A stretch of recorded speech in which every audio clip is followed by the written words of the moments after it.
Le jeune homme venait tout juste de se mettre en couple avec une fille d'une beauté divine. Mais dès le lendemain, il découvrit avec stupeur que sa nouvelle copine était en réalité une actrice de film pour adultes. Sous le choc, Garfield sentit la colère et la honte l'envahir. Bouillonnant d'émotions, il rentra chez lui, où il trouva Jinjira en train de discuter tranquillement avec ses parents. Mais à cet instant, tout ce que faisait Jinjira lui paraissait empreint de sous-entendus. Même le simple geste de son père lui tendant un verre d'eau se transformait dans son esprit en une scène ambiguë. Troublé, il décida alors d'activer son mode petit ami alpha avec Jinjira. Lors d'une virée en voiture, Garfield, voulant jouer les hommes matures, conduisait d'un air faussement détendu tout en essayant maladroitement de caresser les longs cheveux de Jinjira. Son numéro d'homme sûr de lui était tellement exagéré qu'il en devenait gênant à regarder. Comme il nourrissait des pensées pas très innocentes, il tenta même de la faire boire pour l'enivrer. Cette attitude douteuse persista jusqu'à leur arrivée dans une chambre d'hôtel. Mais Jinjira avait déjà compris ce qui se passait dans la tête de Garfield. Avec un calme glaçant, elle adopta la posture idéale, comme une actrice jouant son rôle à la perfection, prête à accueillir ce garçon dans le flot trouble du désir.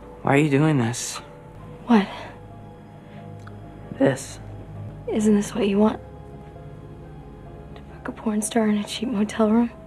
Au départ, Jinjira voyait en lui un jeune homme différent, une bouffée d'air frais dans sa vie. Mais au final, il n'était pas si différent des autres. Partagée entre la honte de son propre métier et sa frustration de croire encore en l'amour, elle sentit la colère monter en elle. Sans un mot, elle se retourna et quitta la pièce, laissant Garfield désespéré derrière elle. Peu importe combien il tenta de s'expliquer, rien n'y fit.